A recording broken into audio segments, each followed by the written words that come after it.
So we're going to just kind of go through some of the questions, some of the quotes that we heard throughout the day, and just kind of put our own little spin on it, maybe put words into mouth of presenters that didn't actually say, or at least what we heard. Yeah. And so the first one that we had written down was that learning is a lot more about the learner than I thought it was, which I believe was one of our student panelists on the post-secondary panel this afternoon. And I thought, wow, that's a mouthful. And I think, oh, all the things he's not saying by saying that very thing, right? Mm-hmm. Yeah, I think this is my favorite quote of the day. It just immediately made light bulbs go off in my head. And I think we're on this journey where we're beginning to realize that it's not about us. It's not about us. It really is about the learners. And that when you think about it through that perspective, it changes everything. One of the things that came up today that I heard was about this idea of real world.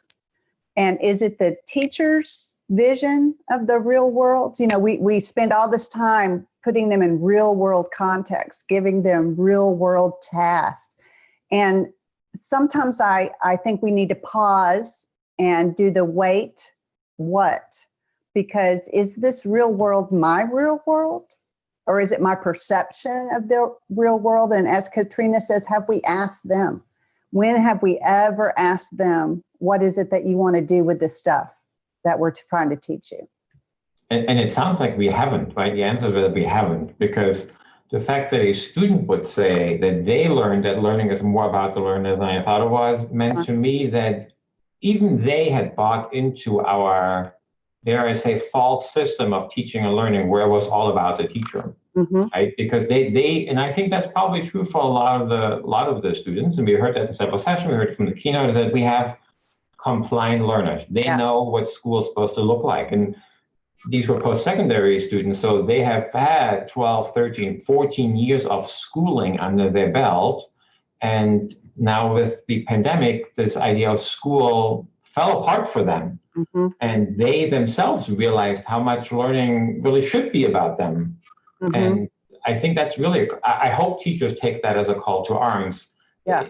When we've been talking about student-centered learning for a long time, and you get the eye roll, you get misinterpretation by principal, you get a misguided initiative in a district because the motivations seem to be gone. But now where our kids aren't forced to be in the room with us, perhaps teachers are finally seeing like, oh, it really is about them, not about my content that I'm trying to impart onto the students. I'm trying to find this quote, and I think Catherine Ritz said it in our panel today, that this online teaching that we shifted to really revealed the cracks. It revealed the cracks. And going back to this idea of learner-centered or student-centered learning, there's still this big argument about what it is. And now I'm even saying, why is there an argument about what it is? Because it's so obvious that the cracks really are here with me. And that's not the sad thing, that's the wrong adjective, but because we have compliant students, and most of us love having those, they'll be glad to just let us go on and misinterpret what we're doing. We're still doing it for us. Every time we say, but Greta, I don't want to have to grade that. Greta, I don't want to have to grade speaking. It takes so long. Well, how else are they going to learn how to be good speakers? I mean, that is really, to me, it's not about us anymore. It's about them. And we have to let them do the language. So this gets into so many areas of this idea of compliance, where at the same time, I think some of us are happy to have compliant learners. Sure. Because then we get to do what we want, right? Which connects to a lot of sessions that we had this morning in the performance and feedback area, and teachers' favorite question, which is grading, right? I think compliance and grading go well together. They do. And we certainly saw in some of the sessions talking about grading, and we know in a lot of districts that was kind of taken away in the spring, but we're assuming that some form of grading will be required when we're going back in whatever way we're going back to. So it'll be interesting to see how teachers adapt their quote unquote grading practices and perhaps change them to more feedback practices, because we heard that yesterday from the students and a little bit today too. They want the feedback, right? That's what they're after. And in our ACTFL session, we heard Megan Butke talk about that if feedback doesn't help the student move forward, it's kind of useless. So I do think there's a lot of opportunity for us to kind of get to some of the things we've been talking about for a long time, but maybe perhaps lacked the motivation. No, that sounds really harsh, but the urgency maybe wasn't there because. Yeah, I agree. And now I'm coming back around to our student panel again, my second favorite quote from them. I think it was Sarah said, "It's hard to move forward with a foundation that's rocky and we still have questions." And so that automatically made me think, is the feedback she's getting or our students are getting, to generalize, again, what we feel like we need to give as feedback, or are we disregarding her questions? If she still has questions and she can't move forward. So maybe it's a matter of, are we even sure we're giving the feedback that she thinks she needs, or are we giving the feedback we want to give? Yeah. It comes all the way back again to student-centered or teacher-centered. Yeah, and that starts with the task itself, right? And Iman kind of made us think about that when she talked about the importance of how do we collect, how do we analyze evidence of learning, and how do we plan for lessons that actually lead to some kind of learning. And that's a pretty big one right there. We can probably take apart for a long time. When you're compliant, you obviously probably don't necessarily design tasks that lead to evidence of learning. You just design tasks for completion, perhaps. And we talked about that in the performance assessment panel a lot, and kind of figuring out what does a good performance task look like, and how can that lead to evidence of learning, and what does it look like even at the novice level. And then we talked about how does that look like in an online environment. How can you still do performance tasks in an online environment? And those are some, I think we probably raised more questions than we had answers for, but those are the questions that teachers are asking themselves right now. Well, and I think, again, the online environment is forcing us to look at this issue differently, because we have to have evidence. We can't see their body language. They can't just raise their hand and us give them the next question they need to ask. They really do have to do it themselves. And so that means our tasks have to be different. Maybe the questions we're asking have to be different, because, one of the experiences I had with online learning way back in the day was kids did not like it because they actually had to do the work themselves, which on the teachers, my group of teachers I was working with, it made them realize how much they help without knowing that they're helping, how much they over scaffold, or they scaffold when it's not appropriate. Or how much work they ask the kids to do just to fill the time. Not actually to create evidence. And I think that's the beauty of this. For me, that's what I'm excited about. I know it sounds scary, not maybe we see your kids 5 hours a week that you've been used to, but it really now forces us to be really intentional with the types of tasks and activities that we're designing, because we have to really think about it. We have to anticipate how the students will react with the tasks that we design for them. And I think that's exciting, because I know it sounds scary, but I think it's exciting because it allows you to, even Rebecca said yesterday, put stuff in the column to see what sticks, right? Like, okay, if it just goes through, then I probably wouldn't give it to the kids. So if it doesn't help them to create some kind of evidence, then I'm not going to give it to them, because I have no safety net. The safety net, I guess, is gone, right? The extra 10 minutes at the end of the class, I don't have that anymore. We'll just do it again tomorrow because it backfired. I don't have that anymore in our new environment. So I have to be more intentional from the get-go. If I say this to the kids, they will respond in this way. And so the idea of scaffolding comes in, obviously even more important than ever before. And I think it's exciting. I think it's going to change. I mean, we always say that we don't know what our new normal is going to be. This may change education.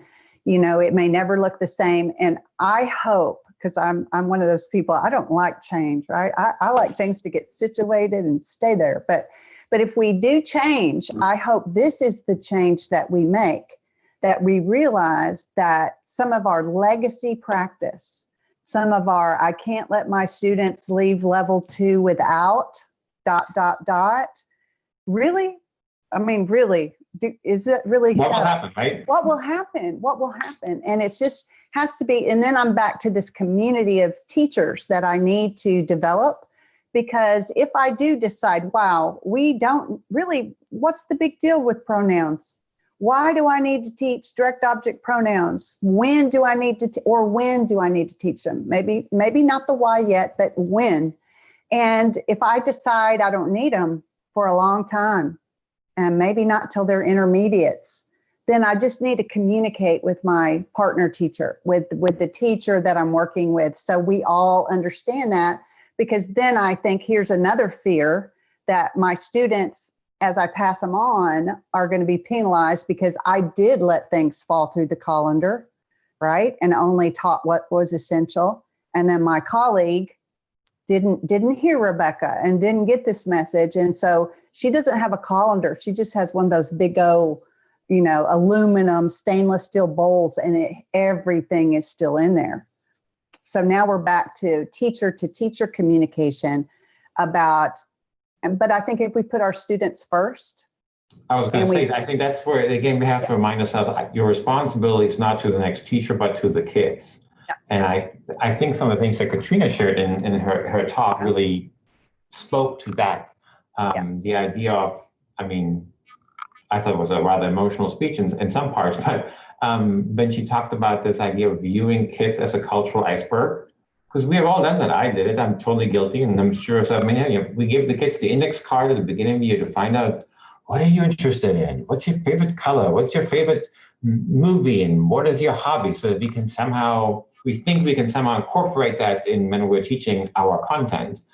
But then there's all the stuff that's below the surface, the perspective that the kids bring, the experiences, all the other things that perhaps are way more important and actually impact how this learning is going to happen in a completely different way. And I think that's going to challenge us in a big way to become a better teacher. When she talked about that, the kids themselves told her they felt like teachers view them as robots. It's almost like we've both played this game, right? They've been very compliant, and we've asked them to be very compliant, and we've enjoyed it. We have rewarded, is there a noun, compliance, being compliant? We rewarded that, right? Those are the star students, the ones who figured out this game. But when they said that they felt like robots, I think that's a really harsh thing to say, because that means they know that we didn't view them as students, as humans. We just do them, and I think they're partially right. I think we've started viewing them as a number, as an achievement gap, as in some kind of color code on a chart. And again, this pandemic has reminded us that no, they are humans, and that's how we have to treat them when we want them to learn the most human thing possible, which is another language or another way to communicate. If we don't view them as humans, they can't possibly communicate as humans. Then we just treat them like robots, teaching a robot to speak German, which I guess is kind of what we've been doing a little bit in a way. We have been, yeah. And I'll just connect that, what you said, to the almost the very first question she brought up in her talk, Katrina. Do we really have reluctant learners? Or are they students that recognize, you don't see me, I don't, and then I also come back to this thing with differentiation, which is somehow we talk about process, product, and whatever the third one is, I can never remember the third one. Yeah, thank you. But it's what about respectful tasks? Whatever happened to that? And to me, giving me a respectful task as a learner means you know me, you see me, you know where my progression, and not something I can't choose the respect for myself, because I honor. I need my teacher to do that. So by teachers giving my classroom respectful tasks, to me, I would kind of define that as something that's relatable to me, something that has purpose, something that allows me to make meaning, something that allows me to say something that's true about myself, right? I'll never forget having to teach my rodeo guys in Louisville, Texas, to say they like to play chess in German because it was in the book. And maybe they did, but odds are I needed to teach them. I rodeo. I like to, do those things. But this idea of respectfulness, it's not just from them to us. It is from us to them. And that connects with this idea of you see me, you don't view me as inhuman or a robot, or just do this, just learn this because I'm asking you to. That really resonated. That really resonated with me.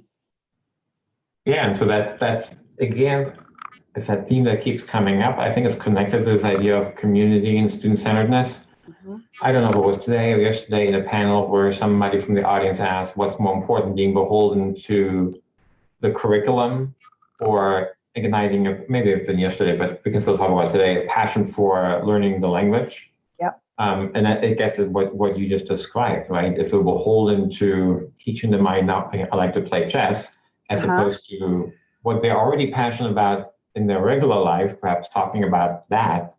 It reminds me of working with the teachers a few years ago, where she had a student who never talked ever, and the kids were supposed to talk about their favorite and form of entertainment.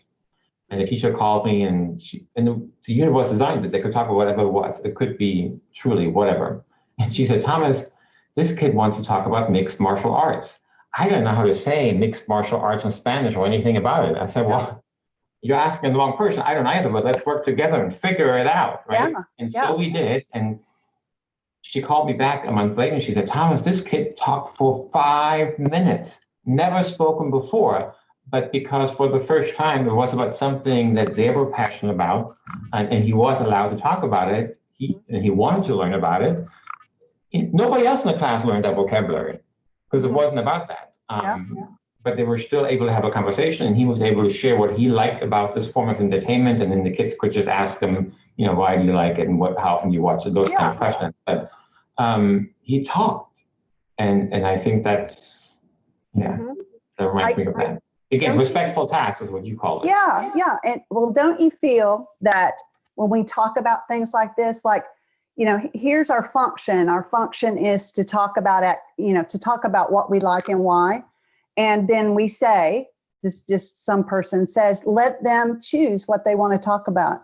But then I feel fear just coming from people. Oh, Greta, that means there is going to be 20 different vocabulary words in each class period. And I'm not denigrating that fear, but that is the reaction, is like a bat comes up, but that has to be, right? That's what I always feel like. I want to be able to say things about me that are true. And maybe there is nothing on your list that I can connect to. My famous story is, please do not make me say I like Peking duck, or I like, Thai food, I like Asian food. I don't like that. Don't make me say that I do, because it's on your list of the 10 words we're going to learn today.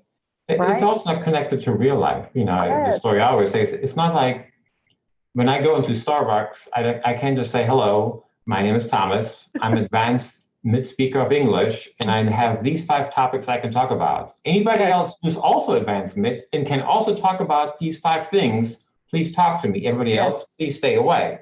Mm-hmm. Now, in real life, we all have different backgrounds, different experiences. Yes. Our language levels, experiences are all different. And somehow we're able to figure out how to have conversations. And I think that's what we should be doing in language classes as well, right? Just to get them to talk about anything. Well, isn't the real world negotiation of meaning, Greta goes to a restaurant, all that's on the menu are things I don't like. So I've got to have a conversation with the waiter to try to figure out what it is that he can give. That's the negotiation of meaning we're trying to get our students to do. What do you do when you answer a question and your partner can't provide you with that, or can't give you that, or that doesn't fit. And we don't even allow them to have those opportunities because we're giving them question stems, we're giving them answer stems, and maybe that's the good practice at the beginning.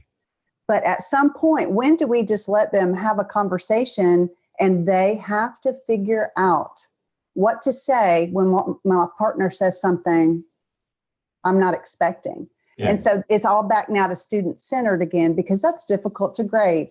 You know, that's actually, I'm glad you said that, because we got a question from the audience that gets exactly that, not surprisingly. It said many teachers are getting good at creating intentional lessons, and I would probably agree with that. It's the assessment of learning for those lessons that's a lot of work. Independent work, creative work is very difficult to assess. Well, I'm just going to be like Laura Terrell and say, what is the can-do statement for that work? You know, what was the learning goal? What was that? Because I think those are two different things. And maybe my background as an English language arts teacher tells me there's two different things. I can see them differently. Here is the can-do statement, whatever that can-do statement was. And so in your work, Thomas, you have completed the can-do statement. You've given me evidence that you can do that. But then because I've allowed you to have student self-selected vocabulary and you are free, now you've also added a different aspect to your work. So why is that the same grade? Why is that? Why can't I say mission accomplished? You've given me evidence that you've completed the task and you've done it to this quality. And then now over here, you have this really cool stuff that you've shown me. Here's your voice. You know, again, here is your Thomas's voice, not just one voice for everybody in the room, right? I can hear you in that. And that's why, you know, my little session was on the single point rubrics.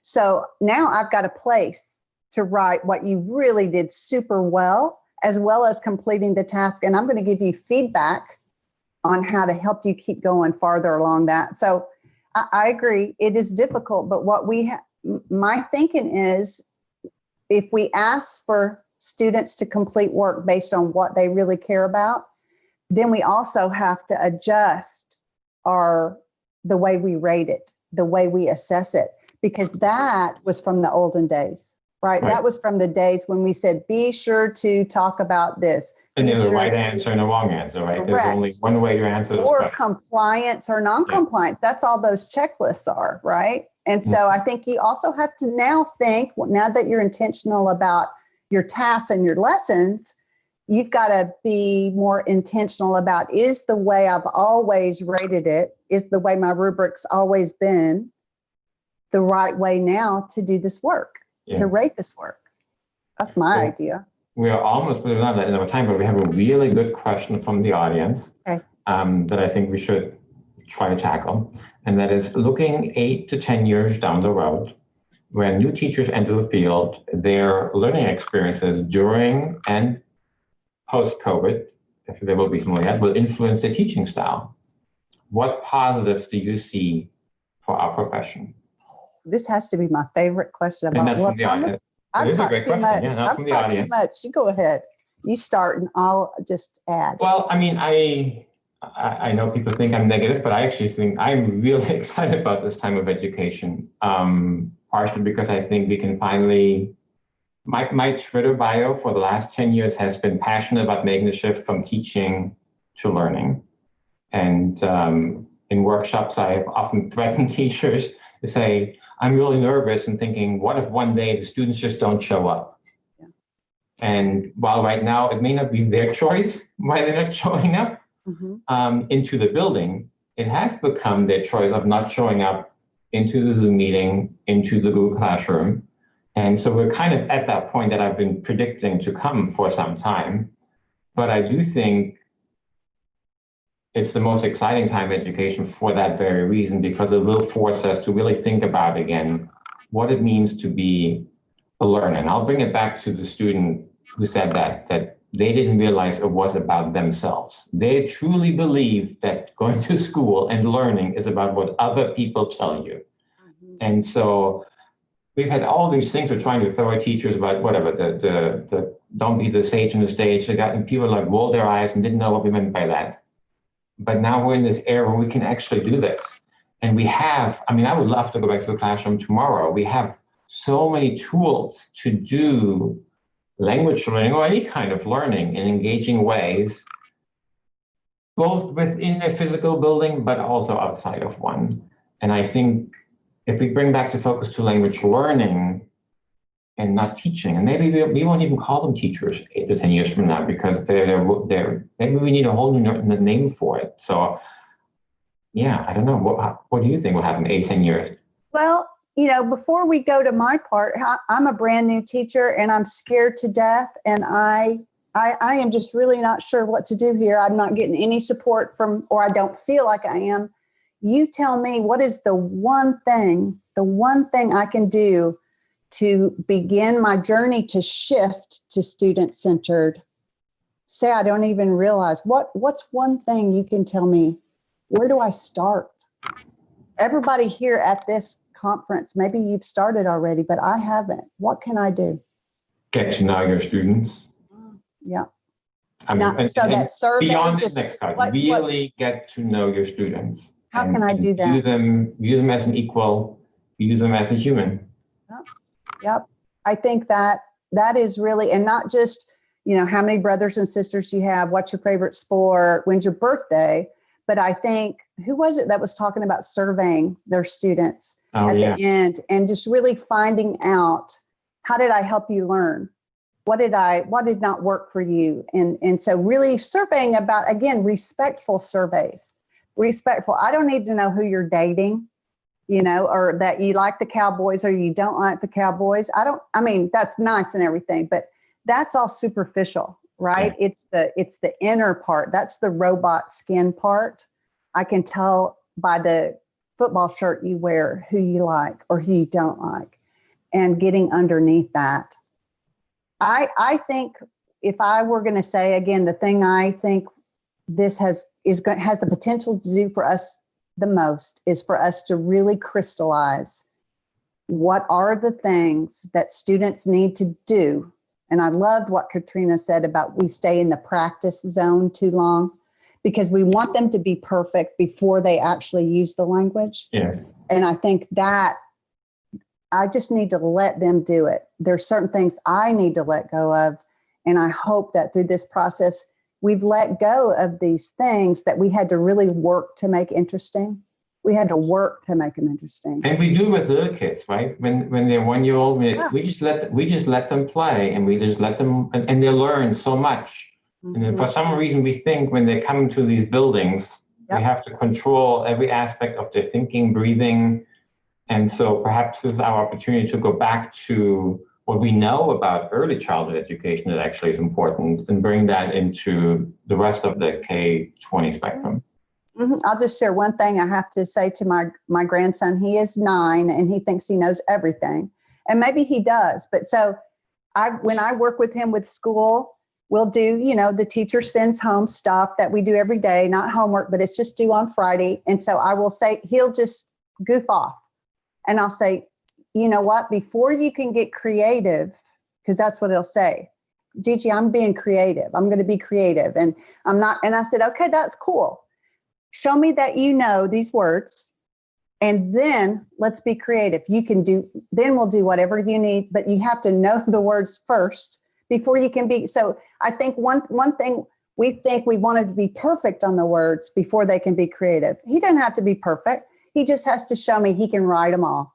Then he can be creative, because that's going to help him learn the words instead of waiting till Friday after the spelling test when he can spell them all perfectly. Now be creative on Saturday. No, just do the practice. And now let's be creative. Let's do with these words now.